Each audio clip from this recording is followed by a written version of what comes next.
بسم اللہ الرحمن الرحیم، السلام علیکم۔ ہمارے آج کا سیشن دو صورتوں پر مشتمل ہے، سورہ حج اور سورہ مومنون۔ دونوں صورتیں مکی ہیں، اور یہ جیسا کہ ہم پچھلے چند سیشن سے پڑھتے چلے آ رہے ہیں، دونوں تیسرے گروپ کی صورتیں ہیں۔ اس میں 14 صورتیں مکی اور ایک مدنی ہے۔ یہ مکی صورتوں کا آخری جوڑا ہے۔ دونوں صورتوں میں جیسا کہ ہم دیکھتے چلے آئے ہیں، صورتوں کے اس گروپ میں جو مضمون ہے انذار، خبردار کرنے کا، اور بشارت، خوشخبری سنانے کا، دونوں میں موجود ہے۔ انکار کرنے والوں کو، مشرکین مکہ کو خبردار کیا گیا ہے، اور اہل ایمان کو خوشخبری سنائی گئی ہے کہ وہ اگر صبر و استقامت کے ساتھ اللہ کے اس پیغام کو مانتے اور اس کو اختیار کرتے چلے جائیں گے تو ان کے لیے دنیا اور آخرت میں کامیابی ہے، اور انکار کرنے والوں کے لیے دنیا میں بھی سزا ہے اور آخرت میں بھی سزا ہے۔ البتہ سورہ حج میں اللہ تعالیٰ نے اہل مکہ کو اپنے گھر کی ذمہ داریوں کے حوالے سے جو ان کو تبلیت ملی تھی اور انہوں نے اس کا حق ادا نہیں کیا، خاص طور پر ان کو خبردار کیا ہے کہ اس کے بارے میں ان سے بہرحال جواب دہی تو ہوگی۔ اور اسی حوالے سے پھر اگلی سورہ میں جو اہل ایمان کو اللہ کی طرف سے ایک خوشخبری ہے کہ اب اس گھر کی ذمہ داری ان کو پہنچے گی، انہیں وہ دنیا اور آخرت کی خوشخبری ان شرائط کی بنیاد پر کہ جو بیان کی گئی ہیں سورہ مومنون میں، اللہ تعالیٰ نے خوشخبری سنائی ہے اور اہل ایمان کو وہ ذمہ داری سونپی ہے کہ جو ان کو اس دنیا میں نبھانی ہے۔ تو پہلے ہم سورہ حج کو لیتے ہیں۔ سورہ مبارکہ کا آغاز ہوتا ہے آخرت کی ہلچل کے بیان سے۔ اعوذ باللہ من الشیطان الرجیم، بسم اللہ الرحمن الرحیم۔ یا ایھا الناس اتقوا ربکم، اے لوگو اپنے رب سے ڈرو۔ اپنے رب سے ڈرو سے مرادی ہوتی ہے کہ اپنے رب کی ان صفات کو سمجھ کر کہ جن کو جب تم جانو گے تو تمہارے اوپر کچھ ذمہ داریاں عائد ہوتی ہیں، ان ذمہ داریوں کو پورا نہ کرنے کے نتیجے سے ڈرو۔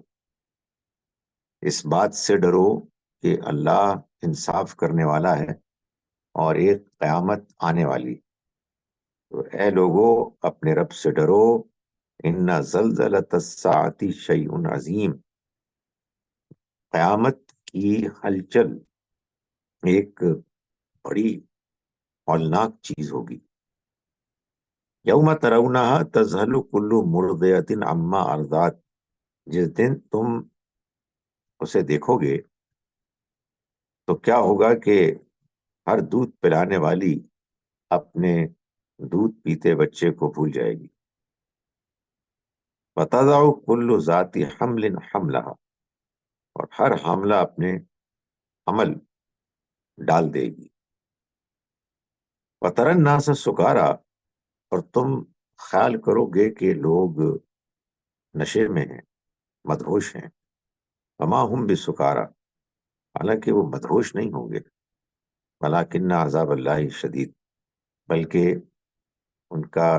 ان کے چہرے پہ جو تاثرات ہوں گے وہ اس لیے ہوں گے کہ اللہ کا عذاب بڑا ہولناک ہوگا۔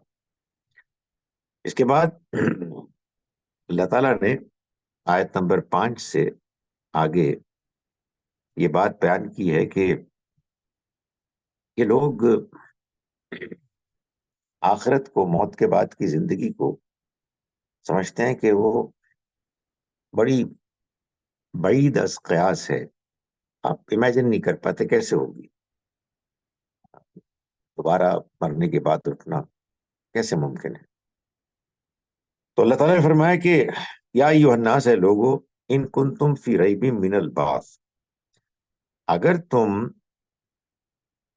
دوبارہ مرنے کے بعد جی اٹھنے کے بارے میں شک میں مبتلا ہو، تمہیں شبہ ہے، تو فَإِنَّا خَلَقْنَاكُم مِّن تُرَاب، دیکھو ذرا غور کرو تم کہ ہم نے تم کو پیدا کیا مٹی سے، ثم من نطفة ثم من علقة ثم من مضغة مخلقة وغیر مخلقة لنبین لکم، مٹی کے بعد پھر ہم نے منی کے ایک قطرے سے، پھر ایک جنین سے، پھر ایک لوتھڑے سے، کوئی کامل ہوتا ہے اور کوئی ناقص ہوتا ہے. ایسا ہم نے اس لیے کیا لنبین لکم، تاکہ تم پر اپنی قدرت اور حکمت اچھی طرح سے واضح کر دیں. وَنُقِرُّ فِي الْأَرْحَامِ مَا نَشَاءُ إِلَىٰ أَجَلٍ مُّسَمًّى، اور ہم رحموں میں ٹھہرا دیتے ہیں جو چاہتے ہیں ایک وقت مقررہ تک کے لیے. یعنی یہ تم دیکھتے ہو کہ ہمارا طریقہ ہے. ثم نخرجکم طفلا ثم لتبلغوا اشدکم، پھر ہم تم کو ایک بچے کی صورت میں نکالتے ہیں، پھر ایک وقت دیتے ہیں کہ تم اپنی جوانی کو پہنچو. یہ سارے مراحل تمہارے سامنے ہیں. وَمِنْكُمْ مَنْ يُتَوَفَّى وَمِنْكُمْ مَنْ يُرَدُّ إِلَىٰ أَرْذَلِ الْعُمُرِ، تم میں سے وہ بھی ہیں کہ جو جلد مر جاتے ہیں، اور وہ بھی ہیں کہ جو آخری حد کو پہنچتے ہیں. یہ جو آخری حد کو پہنچتے ہیں یہ اس لیے لِكَيْ لَا يَعْلَمَ مِن بَعْدِ عِلْمٍ شَيْئًا، اس میں یہ ہوتا ہے کہ وہ کچھ جاننے کے بعد بھی پھر ایسا ہوتا ہے کہ کچھ نہیں جانتے. یعنی ساری عمر، جوانی، اور اس میں جو کچھ انسان کے اندر صلاحیت ہوتی ہے، امکانات ہوتے ہیں، ان کے بعد پھر وہ دور آتا ہے کہ جاننے کے باوجود کچھ بھی نہیں رہتا. فَتَرَى الْأَرْضَ حَامِدَةً فَإِذَا أَنزَلْنَا عَلَيْهَا الْمَاءَ اهْتَزَّتْ وَرَبَتْ وَأَنبَتَتْ، اور تم دیکھتے ہو زمین کو کہ وہ بالکل خشک ہے، اور جب ہم اس پر پھر بارش کے ذریعے سے پانی برساتے ہیں تو وہ لہریں لینے لگتی ہے، اور اس میں سے پودے، فصلیں اپجتی ہیں. یعنی سبزیاں، جو پودے ہیں، ہریالی ہے، وہ اپجتی ہے اور طرح طرح کے خوشنما چیزیں اگاتی ہیں. انبتت من کل زوج بہیج. اس کے بعد فرمایا ذالک، یہ سب اس لیے ہے بأن اللہ هو الحق، کہ اللہ ہی اصل میں پروردگار حقیقی ہے. وَأَنَّهُ يُحْيِي الْمَوْتَى، اور وہی مردوں کو زندہ کرتا ہے. وَأَنَّهُ عَلَى كُلِّ شَيْءٍ قدیر، اور وہ ہر چیز پر قادر ہے. اس کے بعد اللہ تعالیٰ نے آیت نمبر 15 میں ایک مثال سے یہ سمجھایا کہ اس دنیا میں انسان کے پاس اس کے سوا کوئی چارہ نہیں کہ وہ اللہ پر بھروسہ کرے. اگر وہ اللہ پر بھروسہ نہیں کرنا چاہتا تو اس کے پاس کوئی اور اس کے سوا راستہ نہیں ہے. فرمایا من کان یظن، جو شخص یہ گمان رکھتا ہے لن ینصرہ اللہ فی الدنیا، کہ اللہ دنیا میں اس کی مدد نہیں کرے گا، جن مشکلات میں ہے، جن پریشانیوں میں ہے، اس میں اللہ اس کا ہاتھ نہیں تھامے گا، نہ دنیا میں نہ آخرت میں. فَلْيَمْدُدْ بِسَبَبٍ إِلَى السَّمَاءِ، تو پھر وہ ایسا کرے کہ آسمان تک ایک رسی تانے. ثُمَّ لْيَقْطَعْ، پھر وہ ثُمَّ لْيَقْطَعْ فَلْيَنْظُرْ، پھر وہ اس کو کاٹے اور فیصلہ کر ڈالے اور دیکھے هَلْ يُذْهِبَنَّ كَيْدُهُ مَا يَغِيظُ، کہ کیا اس کے اس کام نے، اس تدبیر نے اس کے غم کو دور کرنے والا بنایا، اس سے کوئی اس کا مسئلہ حل ہوا. فرمایا وَكَذَلِكَ أَنزَلْنَاهُ آيَاتٍ بَيِّنَاتٍ، اسی طرح سے ہم نازل کرتے ہیں واضح آیات. وَأَنَّ اللَّهَ يَهْدِي مَن يُرِيدُ، اور یہ کہ لوگ ہدایت حاصل کریں، اور بے شک اللہ ہدایت دیتا ہے جن کو چاہتا ہے. یعنی مطلب یہ ہے کہ یہ جو انسان کا تعلق اللہ کے ساتھ اس دنیا میں ہے، آپ اس کو کاٹ دیں، اس کے بعد انسان کے پاس کچھ بھی نہیں رہتا. دنیا میں جب تک انسان کچھ ترقی کرتا ہے، اچیومنٹس ہوتی ہیں، اس کے لیے آسانیاں ہوتی ہیں، تو چلتی رہتی ہے. لیکن جہاں کوئی پریشانی آتی ہے، جہاں کوئی انسان کو مشکلات آتی ہیں، اس میں اگر انسان اللہ کے ساتھ تعلق نہیں رکھتا تو پھر اس کے پاس اس کے سوا اور کیا طریقہ ہے؟ کر کے کاٹ کے دیکھ لے اپنا تعلق اپنے رب سے. اس کے بعد فرمایا کہ یہ جو اللہ کا گھر ہے مکے میں، یہ وہ ہے کہ جو ابراہیم علیہ السلام کے ذریعے سے ان کو ملا، اور اب یہ اس کے ایسے مالک بنے بیٹھے ہیں کہ معلوم ہوتا ہے انہیں کوئی دلچسپی نہیں ہے کہ اس میں اللہ کی طرف سے آئے ہوئے پیغام اور اس کے دیے ہوئے دین کے مطابق معاملات ہونے چاہیے.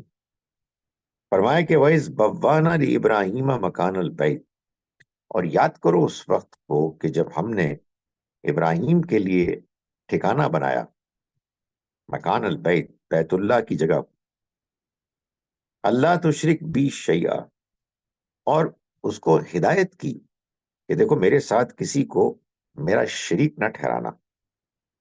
فَطَّهِّرْ بَيْتِيَ لِلطَّائِفِينَ وَالْقَائِمِينَ وَالرُّكَّعِ السُّجُودِ، اور پاک کرو میرے گھر کو طواف کرنے والوں کے لیے، اعتکاف کرنے والوں کے لیے، اور رکوع اور سجدہ کرنے والوں کے لیے. فرمایا وَأَذِّن فِي النَّاسِ بِالْحَجِّ، اور منادی کرو، آذان دو لوگوں کے لیے حج کی. یاتو کا رجالن، وہ آئیں گے تمہارے پاس پیدل، وعلی کل ضامر، اور نہایت کمزور لاغر اونٹنیوں پر، من کل فج عمیق، دور دراز گہرے پہاڑی رستوں پر سے. یہی وہ آذان ہے جو ابراہیم علیہ السلام نے دی، منادی کی، جس کو آج بھی ہم گویا کے سن کر اللہ کے گھر کی طرف جاتے ہیں اور یہ کہتے ہوئے جاتے ہیں کہ لبیک اللہم لبیک، حاضر ہوں میں اے اللہ، حاضر ہوں. یعنی مطلب یہ ہے کہ تو نے اپنے بندے ابراہیم کے ذریعے سے ہمیں دعوت دی، ہم نے اس دعوت کو قبول کیا، اور اب ہم حاضر ہیں. تو یہی وہ اذان ہے. اس کے بارے میں بتایا ہمیں آیت نمبر 34 میں مزید کہ وَلِكُلِّ أُمَّةٍ جَعَلْنَا مَنْسَكًا، اور ہم نے ہر امت کے لیے قربانی کو شریعت کا حصہ بنایا، مشروع کیا. لِيَذْكُرُوا اسْمَ اللَّهِ عَلَى مَا رَزَقَهُم مِّن بَهِيمَةِ الْأَنْعَامِ، یہ اس لیے کیا کہ جو اللہ نے ان کو چوپائے بخشے ہیں ان پر وہ اس کا نام لیں. یعنی اللہ نے مہربانی کی کہ اس نے یہ جانور، یہ چوپائے انسانوں کے حوالے کیے کہ وہ ان کے کام آئیں، ان کی خدمت کریں، تو وہ ان کو جب ذبح کریں تو ان پر اللہ کا نام لیں۔ وَإِلَٰهُكُمْ إِلَٰهٌ وَاحِدٌ، تو جان لو کہ تمہارا معبود ایک ہی معبود ہے، وہی سب کچھ دینے والا ہے، اور وہی ہر چیز کا رکھوالا، نگرانی کرنے والا ہے۔ فَلَهُ أَسْلِمُوا، تو اسی کے حوالے اپنے آپ کو کر دو، اسی کے آگے جھک جاؤ۔ وبشر المخبتین، اور آپ خوشخبری سنا دیں ان لوگوں کو کہ جو جھک جانے والے، جو عاجزی اختیار کرنے والے۔ الذین، یہ وہ لوگ ہیں، اذا ذکر اللہ، کہ جب ان کے سامنے اللہ کا ذکر کیا جاتا ہے تو وجلت قلوبہم، ان کے دل دہل جاتے ہیں۔ والصابرین، اور یہ وہ ہیں کہ جو خاص طور پر صبر کرنے والے ہیں، ثابت قدمی دکھانے والے ہیں، علی ما اصابہم، ان موقعوں پر کہ جب ان پہ کوئی مصیبت آئے۔ والمقیم الصلاۃ، اور نماز کا اہتمام رکھنے والے ہیں۔ ومما رزقناہم ينفقون، اور جو ہم نے ان کو رزق دیا اس میں سے خرچ کرتے ہیں۔ یعنی بتایا ہی جا رہا ہے کہ تم اپنا حال دیکھو، تمہیں اللہ کے گھر کا وارث بنایا گیا، تم اس کی ذمہ داریاں نبھاؤ، اپنا کردار دیکھو، اپنے رویے دیکھو، اور اللہ کی طرف سے جو توقعات ہیں اس گھر میں آنے والوں کے سے، اور خاص طور پر اس کی دیکھ بھال کرنے والوں سے، ان کو دیکھو اور اپنے رویے کو دیکھو۔ وَالْبُدْنَ جَعَلْنَاهَا لَكُمْ مِنْ شَعَائِرِ اللَّهِ لَكُمْ فِيهَا خَيْرٌ، اور یہ جو قربانی کے اونٹ ہیں، ان کو بھی ہم نے تمہارے لیے شاعر الہی میں سے ٹھہرایا۔ شاعر، یہ شعیرہ کی جمع ہے، یہ کہتے ہیں مذہبی سمبلز کو، علامتوں کو۔ حج اور عمرے میں جتنی بھی عبادات ہیں، جتنے بھی طریقے ہیں، وہ اصل میں شاعر ہیں۔ وہ اللہ کی طرف سے علامتی طور پر دین کی بعض اہم حقیقتوں کو علامت کی شکل دے کر ہم کو انہیں اختیار کرنے کا حکم دیا گیا۔ تو جب بھی ہم عمرہ یا حج کرتے ہیں تو ہم اللہ کی طرف سے ملے ہوئے ان شاعر کے ذریعے سے ہم حج اور عمرہ کرتے ہیں۔ مقصد یہ ہوتا ہے کہ اللہ کے حکم سے ہم ان کی تعمیل بھی کریں جو شاعر کے معاملے میں ہمیں حکم دیا گیا ہے، اور ان شاعر، ان علامتوں کے پیچھے جو اصل حقیقت ہے اس کو بھی سمجھیں، اور اس کو اپنے وجود میں نافذ کریں، اور اس کی اسپرٹ کو اختیار کریں۔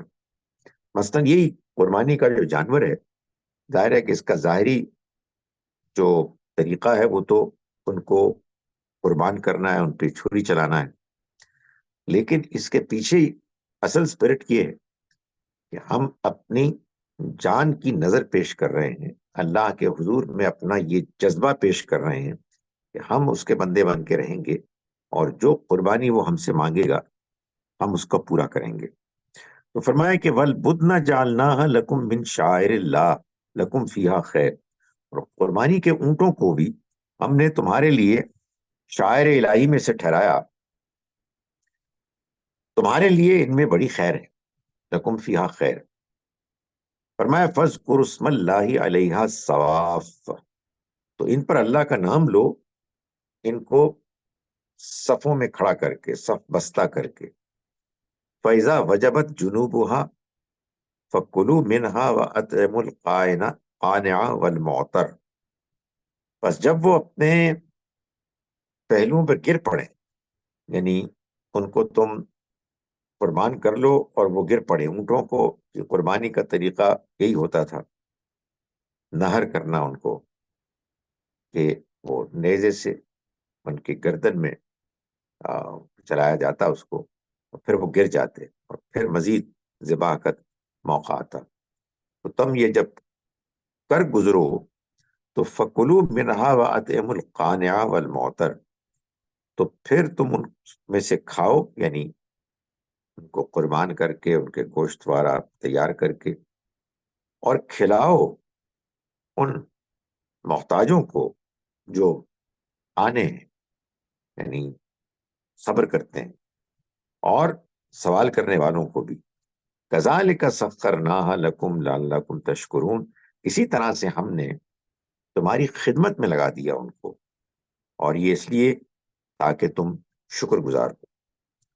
اس کے بعد یہ فرمایا، واضح کیا کہ دیکھو، لَن يَنَالَ اللَّهَ لُحُومُهَا وَلَا دِمَاؤُهَا، اللہ کو نہ تو ان کا گوشت پہنچتا ہے اور نہ ان کا خون پہنچتا ہے، وَلَكِنْ يَنَالُهُ التَّقْوَىٰ مِنْكُمْ، بلکہ اس کو تو تمہارے اندر کا تقویٰ پہنچتا ہے، تمہارے اندر کا جو جذبہ ہے، اس قربانی کے پیچھے جو اصل حقیقت ہے، اس کو اللہ تعالیٰ دیکھنا چاہتا ہے کہ تمہارے اندر نمایاں ہو.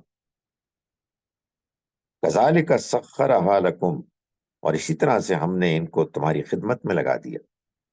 لَكُمْ لِتُكَبِّرُوا اللَّهَ عَلَى مَا هَدَاكُمْ، تاکہ تم اللہ کی بڑائی بیان کرو اس پر کہ جو اس نے تم کو ہدایت دی، یعنی اپنے اس فرما برداری کے رویے سے تم اللہ کی بڑائی کا اعلان کرو، تکبیر بھی پڑھو. وبشر المحسنین، اور اے پیغمبر آپ ان لوگوں کو خوشخبری سنا دیں جو بہترین رویہ اختیار کرنے والے ہیں. اس کے بعد اللہ تعالیٰ نے جہاد کی اجازت کا ذکر کیا ہے. یہ در حقیقت آیات کہا جاتا ہے کہ مدینے میں نازل ہوئی، لیکن ان کو سورہ حج مکی سورہ میں شامل کر دیا اس کے مضامین کی مناسبت کے لحاظ سے. فرمایا کہ اذن للذین یقاتلون بانہم ظلموا، اجازت دے دی گئی ان لوگوں کو کہ جن سے لڑا گیا تھا، جن سے جنگ کی گئی، کہ ان پر ظلم کیا گیا، یعنی وہ جن کے ساتھ زیادتی کی گئی تھی ان کو اب جنگ کرنے کی اجازت مل گئی. وَإِنَّ اللَّهَ عَلَى نَصْرِهِمْ لَقَدِيرٌ، اور اللہ ان کی مدد پر پوری طرح قادر ہے. جب اجازت ملی ہے تو اللہ تعالیٰ ان کی مدد بھی فرمائے گا. یہ وہ لوگ ہیں الذین اخرجوا من دیارہم، کہ جو اپنے گھروں سے نکالے گئے، بغیر حق، بغیر کسی وجہ کے، انہوں نے کوئی زیادتی نہیں کی تھی، غلطی نہیں کی تھی، اللہ سوائے اس کے ان یقولوا ربنا اللہ، کہ انہوں نے کہا کہ ہمارا رب اللہ ہے. فرمایا کہ ولولا دفع اللہ الناس بعضهم ببعض، دیکھو اگر اللہ بعض انسانوں کے ذریعے سے بعض دوسروں کو دفع نہ کرتا، یعنی اگر یہ اللہ تعالیٰ اپنے بندوں کو جہاد کی اجازت نہ دیتا، جہاد پر نہ ابھارتا، تو معلوم ہے کیا ہوتا؟ لخدمت، ٹھا دیے جاتے، مسمار کر دیے جاتے، کیا؟ صوامع و بیع و صلوات و مساجد، یہ خانقاہیں، یہ گرجے، یہ کنیسے، یہ مسجدیں، یہ کیا ہیں؟ یذکر فی اسم اللہ کثیرا، جن میں کثرت سے اللہ کا نام لیا جاتا ہے. یہاں اللہ تعالیٰ نے یہ بتایا کہ یہ جہاد اصل میں اس لیے ضروری ہے کہ اگر یہ جہاد نہ ہو تو لوگ اتنی زیادتی کریں کہ وہ اللہ کے گھروں کو برباد کر دیں، جن میں اللہ کا بہت ذکر ہوتا ہے. اور اللہ کے گھروں کا جب ذکر آیا تو صرف مسجدوں کا نہیں آیا، بلکہ دوسری عبادت گاہوں کا بھی آیا، دوسرے مذاہب کی، جس سے معلوم ہوتا ہے کہ جہاد اگر کبھی کرنے کی ضرورت پیش آئے تو اس میں جہاں مسلمانوں کی عبادت گاہوں اور مسلمانوں پر ہونے والے مظالم کے خلاف کیا جائے گا، وہاں غیر مسلموں کے لیے بھی کیا جائے گا۔ یعنی اللہ تعالیٰ یہ چاہتا ہے کہ اس دنیا میں امن ہو، اور وہ لوگ کہ جو دنیا میں فساد مچانا چاہتے ہیں ان کے خلاف اہل ایمان، سچے اچھے لوگ مل کر لڑے۔ فرمایا کہ وَلَيَنْصُرَنَّ اللَّهُ مَن يَنْصُرُهُ، اور اللہ تعالیٰ لازماً مدد کرے گا ان کی جو اس کی مدد کے لیے اٹھیں گے۔ ان اللہ لقوی عزیز، بے شک اللہ قوی ہے، غالب ہے۔ فرمایا کہ الذین ان مکناہم فی الارض، یہ وہ لوگ ہیں، یہ جو اللہ کے راستے میں جہاد کریں گے، یہ اصل میں وہ لوگ ہیں کہ جن کو اگر ہم نے اقتدار بخشا سرزمین میں، اقاموا الصلاۃ وآتوا الزکوٰۃ، تو وہ نماز کا اہتمام کریں گے، زکوٰۃ ادا کریں گے، وامروا بالمعروف، معروف کا حکم دیں گے، ونہوا عن المنکر، اور منکر سے روکیں گے، وللہ عاقبۃ الامور، اور انجام کار کا معاملہ، انجام تو اللہ ہی کے اختیار میں ہے۔ یعنی وہی ہے کہ جو تمام معاملات کو اپنے انجام تک پہنچانے والا ہے، حساب کتاب لینے والا ہے۔ اس کے بعد یہ بتایا کہ یہ اللہ تعالیٰ نے جو دنیا میں امتحان برپا کیا ہے، اور اس میں اپنے پیغمبروں کو، رسولوں کو وہ بھیجتا ہے، تو رسولوں کی بھی آزمائش ہوتی ہے، بڑی کڑی آزمائش ہوتی ہے۔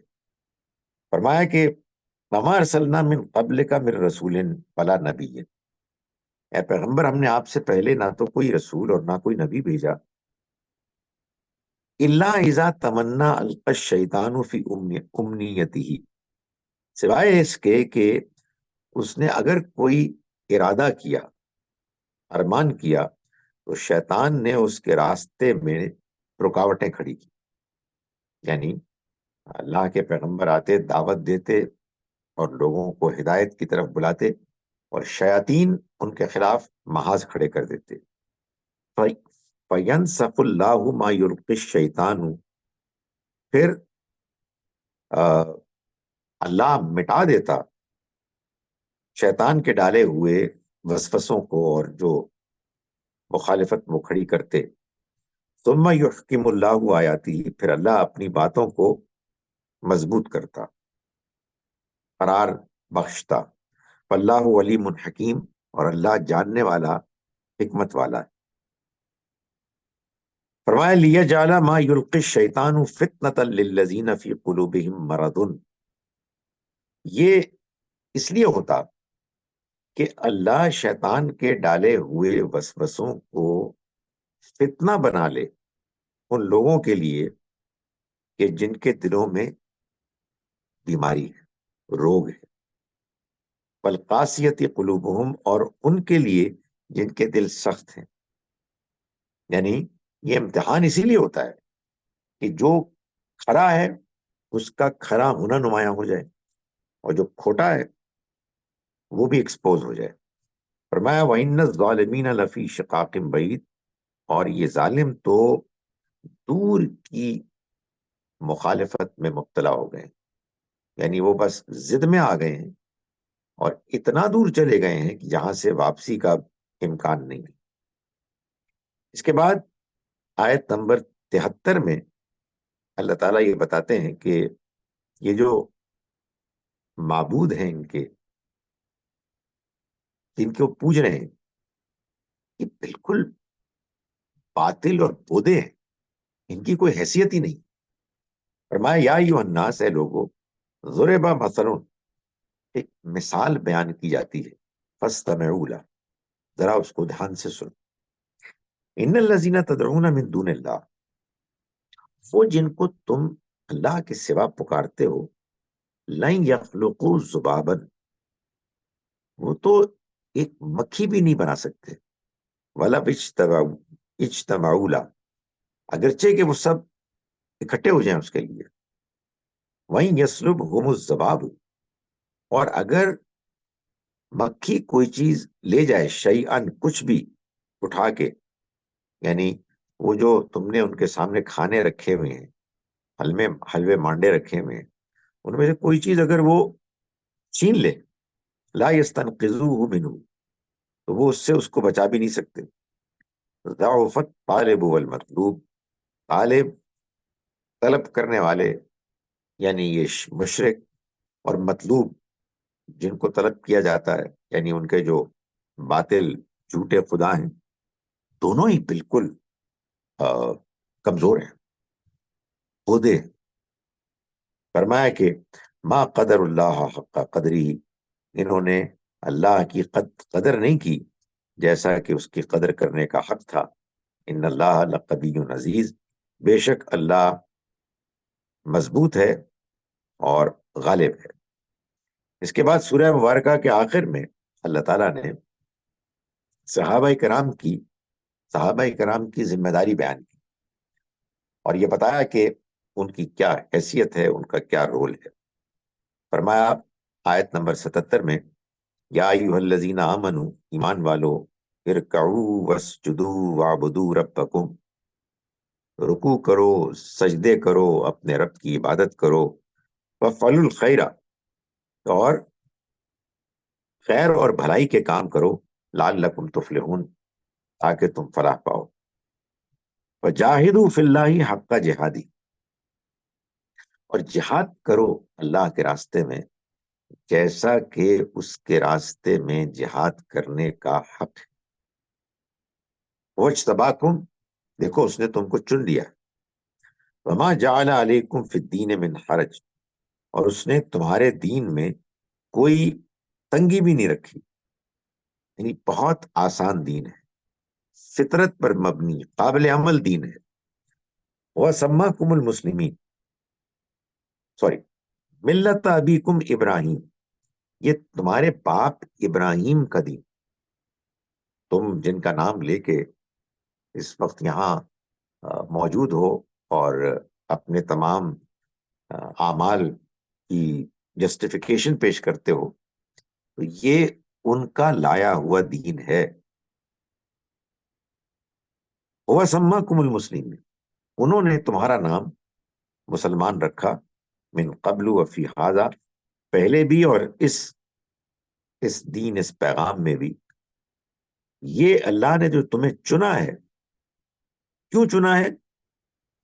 لیکن الرسول شہیدن علیکم، تاکہ رسول تم پر گواہ ہو جائے. وتکونوا شہداء علی الناس، اور تم لوگوں کے اوپر گواہ بن جاؤ. یعنی اللہ کا دین جو ملا ہے اللہ کے پیغمبر کو، وہ اس کو خود اپنی زندگی پر اپلائی کر کے اس کو اختیار کرے اور لوگوں تک اس کو پہنچائیں، تاکہ ان کا وجود اور ان کا پیغام پہنچانا ایک گواہی بن جائے اس بات کی کہ لوگوں کو بات پہنچ گئی تھی. یہی کام جو پیغمبر نے اپنے ساتھیوں کے معاملے میں کیا، یہی اب ان ساتھیوں کو باقی دنیا کے سامنے کرنا ہے. وہ اللہ کے دین کے گواہ ہیں، شہید ہیں، شہداء علی الناس، لوگوں کے معاملے میں. فَأَقِیمُوا الصَّلَاةَ وَآتُوا الزَّکَاۃَ، تو جب یہ بات سمجھ میں آ گئی تو نماز کا اہتمام کرو، زکوٰۃ ادا کرو.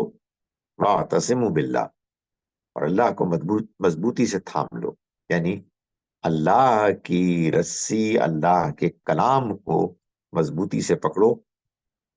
وہ مولاکم، وہی تمہارا مولا، وہی تمہارا رکھوالا، تمہارا سپورٹ کرنے والا ہے.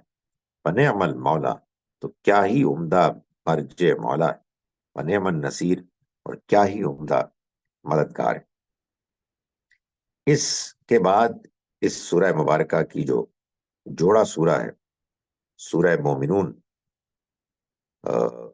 وہ اس گروپ کی آخری مکی سورہ ہے. سورہ نمبر 23. وہ شروع ہوتی ہے، اور اس سورہ مبارکہ کے بالکل آغاز ہی میں اللہ تعالیٰ نے اہل ایمان کو خوشخبری سنا دی۔ گزارش میں نے کی تھی کہ یہ سورہ خاص طور پر اس خوشخبری کو نمایاں کرتی ہے کہ جو اہل ایمان کو حاصل ہوگی، اور اس کے لیے اہل ایمان کے یعنی اس گروپ میں شامل ہونے کے لیے جو شرائط ہیں ان کو بھی بیان کر دیا۔ فرمایا قد افلح المومنون، اہل ایمان فلاح پا گئے۔ فلاح کامیابی اس دنیا میں ان کے لیے، جو دین ان کے پاس ہے اس کا تمام دوسرے ادیان پر غلبہ۔ یہی دین ہے کہ جو اب پورے جزیرہ نما عرب میں اس پر عمل ہوگا، اور یہ تو دنیا کا ٹارگٹ ہے۔ آخرت میں جنت، ہمیشہ کی جنت، تو یہ اہل ایمان کو حاصل ہوگی۔ یہ اللہ تعالیٰ نے سورہ مبارکہ کا یہاں سے آغاز کیا۔ پھر فرمایا کہ یہ کون ہے؟ الذین هم فی صلاتہم خاشعون، جو اپنی نمازوں میں خشوع اختیار کرتے ہیں، یعنی جھکتے ہیں، گڑ گڑاتے ہیں، عاجزی اختیار کرتے ہیں۔ والذین هم عن اللغو معرضون، اور جو لغو باتوں سے اعتراض کرتے ہیں، بےہودہ باتوں سے اپنے آپ کو بچا کے رکھتے ہیں۔ والذین هم للزکاة فاعلون، اور جو زکوٰۃ ادا کرتے ہیں، زکوٰۃ کی ذمہ داری ان پر جو ہے اس کو پورا کرتے ہیں۔ والذین هم لفروجہم حافظون، اور جو اپنی شرم گاہوں کی حفاظت کرتے ہیں، الا علی ازواجہم، سوائے اپنی بیویوں کے، او ما ملکت ایمانہم، یا اپنی لونڈیوں کی حد تک، فإنہم غیر ملومین، تو ان کے لیے اس میں کوئی ملامت نہیں ہے۔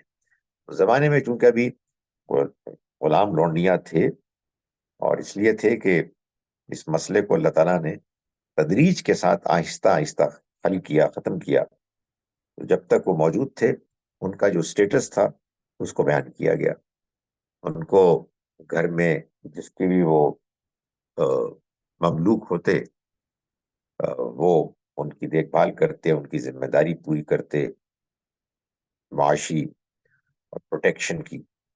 تو جو دستور تھا اس زمانے کا، اس کے مطابق ان کو ایک یہ سٹیٹس ملتا، آپ کہیے ایک ہاف وائف کا۔ لیکن یہ بالکل پسندیدہ مطلوب چیز نہیں تھی، اس کو وقتی طور پر گوارا کیا گیا، اور پھر بعد میں اس کا خاتمہ کر دیا گیا، کم سے کم قانونی طور پر۔ فرمایا کہ فمن ابتغى وراء ذلك، البتہ جو اس کے علاوہ خواہش مند ہوا، فاولئک هم العادون، تو وہی حد سے آگے بڑھنے والے۔ والذین هم لاماناتهم وعہدهم راعون، اور وہ لوگ کہ جو اپنی امانتوں اور اپنے عہدوں کا پاس رکھنے والے۔ والذین هم علی صلواتهم یحافظون، اور وہ کہ جو اپنی نمازوں کی حفاظت کرتے ہیں۔ سو بیان کا آغاز بھی نماز سے ہوا، نماز کی کیفیت سے کہ اس میں خشوع اختیار کرتے ہیں، گڑ گڑاتے ہیں، اور یہاں آخر میں یہ بیان کیا گیا کہ وہ اپنی نماز کی حفاظت کرتے ہیں۔ گویا نماز ہے کہ جو اس پوری پرسنالٹی کو، شخصیت کو پروٹیکٹ کرتی ہے، اس کے ساتھ انسان کے اندر دوسری خوبیاں پیدا ہوتی ہیں۔ فرمائے یہ لوگ ہیں اولئک هم الوارثون، کہ جو وارث بننے والے، الذین یرثون الفردوس، کس کے وارث؟ جنت الفردوس کے۔ ہم فیہا خالدون، وہ اس میں ہمیشہ رہیں گے۔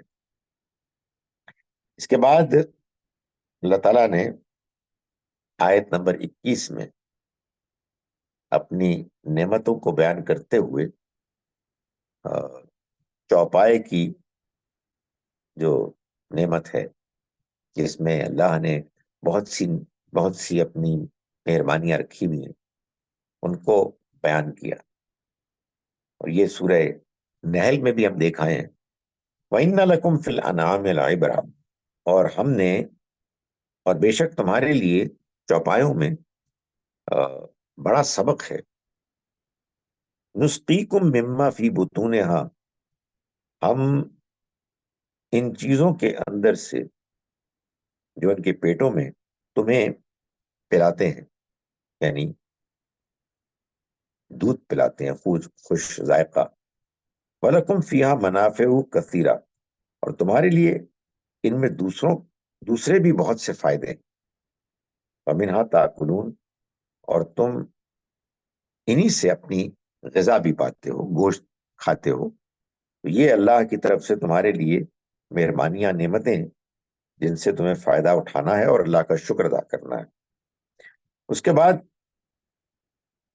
اسی کے آگے اللہ تعالیٰ نے فرمایا آیت نمبر 23 میں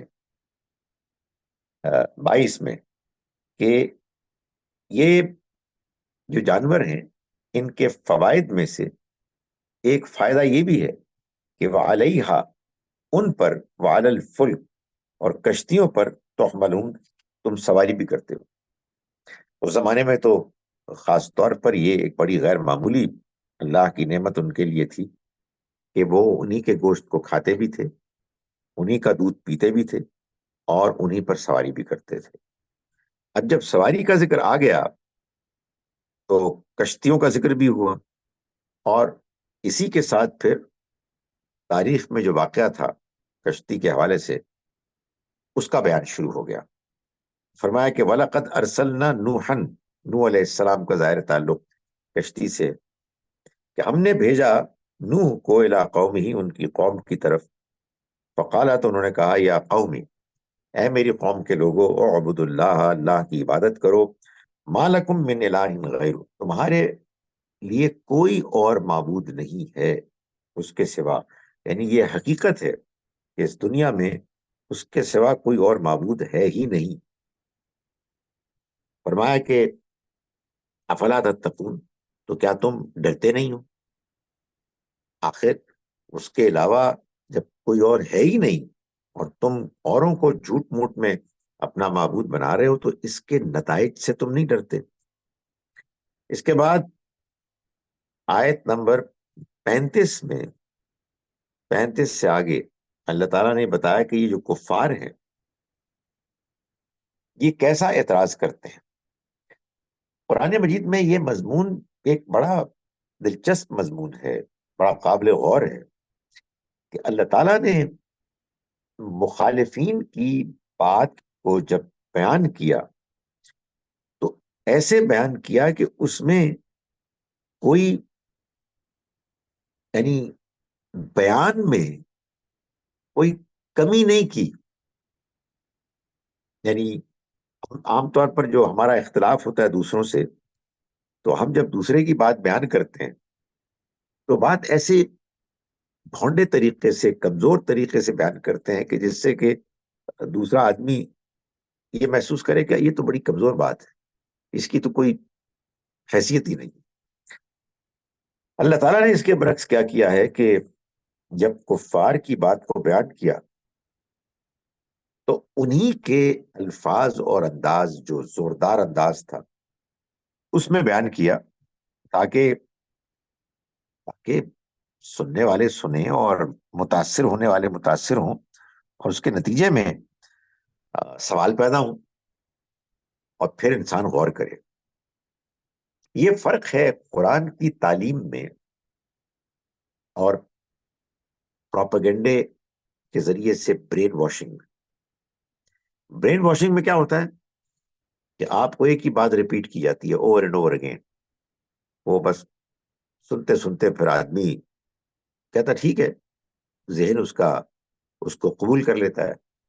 مگر اللہ نے جو انداز اختیار کیا اپنے کتاب میں، اس میں اس نے اس بات پر زور دیا کہ ہم مخالفین کی بات کو بھی دھیان سے سنیں. اور جب مخالفین کی بات کو بیان کیا تو ایسے بیان کیا کہ یعنی مخالف بھی کہے کہ یہ تو کمال ہو گیا، یہی بات ہے جو ہم بھی کر رہے ہیں، بلکہ ہم سے زیادہ بہتر طریقے سے اس کو پیش کر دیا گیا. تو فرمایا کہ یہ کہتے ہیں فار ایعدکم انکم اذا متم وکنتم ترابا وعظاما انکم مخرجون، کیا تمہیں یہ پیغمبر اس بات سے ڈرا رہا ہے کہ جب تم مر جاؤ گے اور تم مٹی اور ہڈیاں بن جاؤ گے تو تم پھر نکالے جاؤ گے؟ یہ بات کہہ رہے ہیں. ہی ہاتھا، بہت دور کی بات ہے، بہت دور کی بات ہے. لما توعدون، جس کا تم سے وعدہ کیا جا رہا ہے. ان ہی الا حیاتنا الدنیا، زندگی بس ہماری یہی زندگی ہے دنیا کی. نموت و نحیا، یہیں پر ہم مرتے ہیں اور یہیں پر ہم جیتے ہیں. وما نحن بمبعوثین، اور ہم نہیں اٹھائے جائیں، دوبارہ نہیں اٹھائے جائیں گے. سو یہ زوردار تقریر ان کی اللہ تعالیٰ نے بیان کی، انہی کے اپنے انداز میں، جس جذبے کے ساتھ وہ بیان کرتے تھے اور کرنا چاہتے تھے. اور یہ بڑی ایک سگنیفیکنٹ بات ہے. اور آخر میں فرمایا کہ ان ہوا الا رجل، یہ تو مزے ایک انسان ہے. افطرا علی اللہ کذبا، یہ اللہ پر جھوٹ گڑھ رہے ہیں. وما نحن له بمؤمنین، ہم اس پہ ایمان نہیں لائیں گے. تو یہ قرآن نے بیان کیا کہ ان کا انداز تھا. اس کے بعد اللہ تعالیٰ نے یہ بات واضح کی کہ یہ جو دعوت ہمارے پیغمبر پیش کر رہے ہیں، یہ دعوت کوئی یعنی نئی اور انوکھی دعوت نہیں ہے. تمام پیغمبروں نے اس کو پیش کیا. آیت نمبر 51 سے اللہ تعالیٰ نے اس بات کو بیان فرمایا، 51 سے، یا ایھا الرسول، اے رسولو، کلوا من الطیبات، کھاؤ پاکیزہ چیزوں میں سے، وعملوا صالحا، اور نیک عمل کرو، انی بما تعملون علیم، تم جو عمل کرتے ہو میں اس سے واقف ہوں. وَإِنَّ هَٰذِهِ أُمَّتُكُمْ أُمَّةً وَاحِدَةً، اور یہ تمہاری امت ایک ہی امت ہے، تم تمام پیغمبروں کی ایک ہی امت ہے، اور میں تمہارا رب ہوں. فاتقون، چنانچہ مجھ سے ڈرتے رہو. پھر کیا ہوا؟ فرمایا کہ فتقطعوا امرهم بینہم زبرا، پھر انہوں نے یعنی امتوں نے اپنے دین کو اپنے درمیان ٹکڑے ٹکڑے کر ڈالا. اب کیا ہے؟ کل حزب بما لدیہم فرحون، ہر گروہ اسی میں مگن ہے جو اس کے پاس موجود ہے. یعنی جس نے جس مذہب کو اختیار کیا وہ اسی پر خوش ہے. کیوں خوش ہے؟ بھائی جب دوسرے کسی کی بات ہی نہیں سننی ہے، اپنی بات ہی بار بار دہرانی ہے، کوئی سوال ہی نہیں اٹھانا ہے، کوئی اعتراض ہی نہیں کرنا ہے، تو پھر برین واشنگ تو ہو جائے گی، انڈاکٹرینیٹ ہو جائیں گے. تو ہر ایک اپنے اپنے مذہب پر، دین پر خوش ہے. یہ سوال پیدا ہونا چاہیے کہ بھائی وہ کرسچنز ہیں، وہ بھی اپنے کام کر رہے ہیں، وہ بھی مطمئن ہیں، وہ جیوز ہیں وہ بھی اپنی بات پر مطمئن ہیں، ہندو بھی اپنی بات پر مطمئن ہیں. تو یہ چکر کیا ہے، کیا ہو رہا ہے؟ تو یہ لوگوں نے شروع میں تو اپنے اپنے الگ الگ گروہ بنائے، اور پھر جو نئی جنریشنز آئیں انہوں نے سمجھا کہ جو ہمارے پیرنٹس آباء و اجداد کر رہے ہیں وہی ٹھیک ہے. اس میں بات سمجھ میں کب آئے گی؟ جب آپ غور کریں گے، جب آپ سوال اٹھائیں گے، جب آپ کمپیئر کریں گے. اس کے بعد اللہ تعالیٰ نے فرمایا کہ یہ جو انکار کرنے والے ہیں، مخالفت کرنے والے ہیں، یہ جو رویہ اختیار کر رہے ہیں اس پر یہ پکڑے جائیں گے. اس لیے کہ ایسا نہیں ہے جیسا کہ ان میں سے بعض لوگ کہہ رہے ہیں کہ ہم کیا کریں، ہمیں بات ہی سمجھ میں نہیں آ رہی، ہمارا ماحول ہی ایسا ہے، سب لوگ یہی بات کر رہے ہیں، تو ہم کسی دوسری بات کو کیسے اختیار کرتے. تو اللہ تعالیٰ نے فرمایا کہ ان الذین هم من خشیت ربهم مشفقون، بے شک وہ لوگ جو اپنے رب کی خشیت سے ڈرتے رہتے ہیں، یعنی اس کا جو ایک روب ہے اس کی وجہ سے وہ ڈرتے ہیں. والذین هم بآیات ربهم یؤمنون، اور وہ جو اپنی رب کی آیات پر ایمان لاتے ہیں. والذین هم بربهم لا یشرکون، اور وہ لوگ کہ جو اپنے رب کے ساتھ کسی اور کو شریک نہیں ٹھہراتے. والذین یؤتون ما آتوا، اور وہ لوگ جو دیتے ہیں جو کچھ دیتے ہیں، وقلوبہم وجلۃ، وہ اس طرح دیتے ہیں کہ ان کے دل ڈرتے ہیں، انہم الی ربہم راجعون، کہ وہ اپنے رب کی طرف لوٹنے والے. یعنی کسی کو مال دیتے ہوئے بھی ان کے اندر یہ احساس زندہ رہتا ہے، وہ اس طرح سے ڈرتے ہوئے لرزتے ہوئے دیتے ہیں، جس کا نتیجہ نکلتا ہے کہ وہ کسی پر احسان نہیں جتلاتے، بلکہ وہ عزت احترام کے ساتھ دیتے ہیں. ان کو بتایا کہ یہ لوگ ہیں اولئک یسارعون فی الخیرات، کہ جو بھلائیوں میں آگے بڑھ رہے ہیں، وہم لہا سابقون، اور وہ اس کو پا کر رہیں گے. یعنی جو لوگ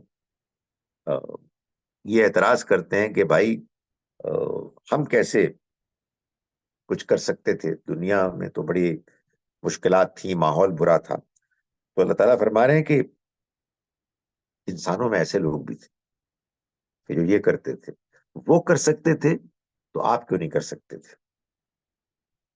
فرمایا کہ ولا نکلف نفسا الا وسعها، اور ہم کسی انسان سے اس کی وسعت سے زیادہ، طاقت سے زیادہ اس سے نہیں پوچھیں گے، اس پر بوجھ بھی نہیں ڈالتے. تو یہ بات واضح فرمائی. اور اس کے بعد آگے چل کے ہم دیکھتے ہیں کہ نبی صلی اللہ علیہ وسلم کی دعا ہے جس کو بیان کیا گیا آیت نمبر 93 میں. اللہ تعالیٰ نے سجیسٹ کی دعا کہ آپ یہ دعا کیجیے، اور ربی اما ترینی ما یوعدون، کہ اے میرے رب اگر تو مجھے وہ عذاب دکھائے جس سے ان کو ڈرایا جا رہا ہے. ظاہر ہے کہ یہ صورتیں ساری کی ساری خبردار کر رہی ہیں اسی عذاب سے. فرمایا ربی فلا تجعلنی فی القوم الظالمین، تو اے میرے رب تم مجھے ان ظالموں میں شامل نہ کیجیو. یعنی عذاب تو آنا ہے لیکن اس عذاب میں شامل نہ ہوں. آپ کہیں گے کہ اس کا امکان ہی کیا تھا؟ نہیں، اگر کوئی انسان واقعی اللہ سے ڈرنے والا ہے اور وہ سینسٹیو ہے، سنجیدہ ہے، تو وہ ہمیشہ اس امکان کا خیال رکھے گا کہ کہیں میں بھی اس میں شامل نہ ہو جاؤں. اور یہی وہ چیز ہے کہ جو ان کو مائل کرتی ہے کہ وہ اللہ سے دعا کریں کہ اس عذاب میں یہ شریک نہ ہوں اور ظالم لوگوں کے ساتھ نہ ہوں. وَإِنَّ عَلَىٰ أَن نُرِيَكَ مَا نَعِدُهُمْ لَقَادِرُونَ، اللہ تعالیٰ نے فرمایا کہ ہم اس بات پر قادر ہیں کہ ہم تم کو دکھائیں وہ جس کا ہم ان سے وعدہ کر رہے ہیں، تمہارے سامنے ایسا ہو جائے. اس کا بڑا امکان ہے، اللہ تعالیٰ اس پر قدرت رکھتا ہے. چنانچہ ادفع باللتی ہی احسن السیئہ، برائی کا جواب اچھائی سے دو، ان کی شرارتوں کا جواب خوبصورتی کے ساتھ دو. اللہ کا پیغام پہنچاتے رہو. نحن عالم بما یصفون، ہم خوب جانتے ہیں جو کچھ بھی وہ باتیں کر رہے ہیں، جو وہ بیان کرتے ہیں، ہم ان سے اچھی طرح واقف ہیں. وقل رب اعوذ بک من همزات الشیاطین، اور تم دعا کرو کہ اے رب میں شیطان کے وسوسوں سے تیری پناہ مانگتا ہوں.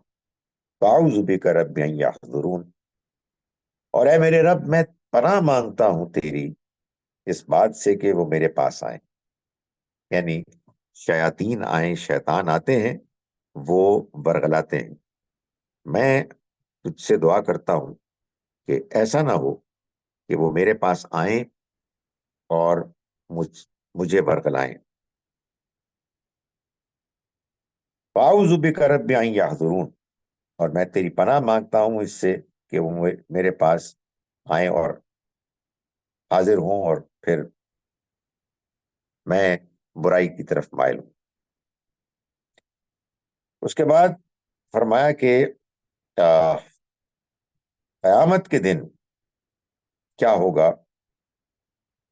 فرمایا کہ فَإِذَا نُفِخَ فِي الصُّورِ، جب سور پھونکا جائے گا، فَلَا أَنْسَابَ بَيْنَهُمْ يَوْمَئِذٍ وَلَا يَتَسَاءَلُونَ، تو نہ تو وہ آپس میں ان کے کوئی تعلقات، رشتہ داریاں کام آئیں گے، اور نہ وہ ایک دوسرے سے بات کر سکیں گے، ایک دوسرے کی مدد مانگ سکیں گے۔ فَمَنْ ثَقُلَتْ مَوَازِينُهُ، تو جن کے پلڑے بھاری ہوئے، فَأُولَئِكَ هُمُ الْمُفْلِحُونَ، تو وہی لوگ ہیں کہ جو فلاح پانے والے ہوں گے۔ وَمَنْ خَفَّتْ مَوَازِينُهُ، اور جن کے پلڑے ہلکے ہوئے، فَأُولَئِكَ الَّذِينَ خَسِرُوا أَنفُسَهُمْ، تو یہ وہ لوگ ہوں گے کہ جنہوں نے اپنے آپ کو گھاٹے میں ڈالا، یعنی جان بوجھ کر غلط کام کر کے اپنے آپ کو گھاٹے میں ڈال دیا، اپنے اوپر ظلم کیا۔ فی جہنم جہنم خالدون، وہ جہنم میں ہمیشہ رہیں گے۔ یہ بات میں سورہ اعراف کے ضمن میں بتا چکا ہوں کہ یہ جو اللہ تعالیٰ فرماتے ہیں کہ ان کے پلڑے بھاری ہوئے یا ہلکے ہوئے، اس سے مراد یہ ہے کہ ان کے نیکی کے اعمال ہلکے ہوئے یا بھاری ہوئے۔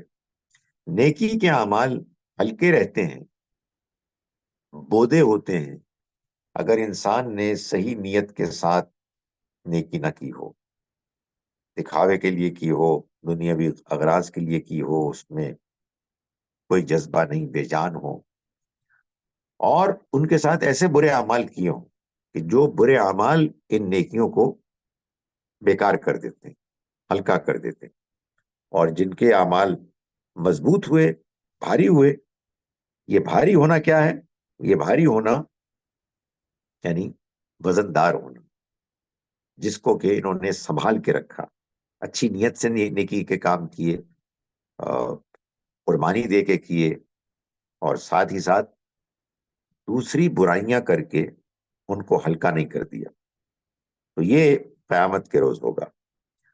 آخر میں اللہ تعالیٰ نے یہ بات بیان فرمائی آیت نمبر 15 سے آگے کہ یہ قیامت کیوں نہیں ہوگی؟ کیسے انسان سوچ سکتا ہے کہ قیامت نہیں ہوگی؟ فرمایا کہ افا حسبتم، کیا تم نے گمان کیا، انما خلقناکم عبثا، کہ ہم نے تم کو بیکار پیدا کیا، بے مقصد، وانکم الینا لا ترجعون، اور یہ گمان کیا کہ تم لوٹائے نہیں جاؤ گے۔ بھائی اگر یہ دنیا ایسے ہی چلنی ہے اور سب کچھ کرتے کرتے لوگ مر جاتے ہیں، اس کے بعد ان کا خاتمہ ہو جاتا ہے، تو اس کا مطلب یہ ہو کہ بالکل بیکار ہے یہ سب کچھ۔ آپ اچھائی کریں تب بھی آپ مر جائیں، آپ برائی کریں تب بھی آپ مر جائیں، اور سب کچھ ختم ہو جائے۔ تو کیا تم نے خیال کیا کہ ہم نے تم کو پیدا کیا بیکار، اور تو ہماری طرف لوٹائے نہیں جاؤ گے؟ فتعال اللہ الملک الحق، تو بڑی ہی برتر ہے ذات اللہ کی جو بادشاہ حقیقی ہے۔ لا الہ الا ہو، کوئی معبود نہیں سوائے اس کے، رب العرش الکریم، وہ عزت والے عرش کا مالک ہے۔ وَمَن يَدْعُو مَعَ اللَّهِ إِلَٰهًا آخر، اور جو اللہ کے علاوہ کسی دوسرے معبود کو پکارے گا، لا برہان لہ بہ، جس کا اس کے پاس کوئی ثبوت نہیں، کوئی دلیل نہیں، فإنما حسابہ عند ربی، اس کا حساب اس کے رب کے ہاں ہوگا۔ انہ لا یفلح الکافرون، اور کافر جان بوجھ کر انکار کرنے والے کسی صورت کامیاب نہیں ہوں گے۔ اور آخر میں فرمایا، یہ دعا کی کہ دعا تلقین کی، وقل، اور کہیے، رب اغفر، اے میرے رب تو معاف کر دے، ورحم، اور رحم فرما، وانت خیر الراحمین، اور تو بہترین رحم فرمانے والا ہے۔ قولوا قولی ھذا واستغفر اللہ لی ولکم ولسائر المسلمین والمسلمات۔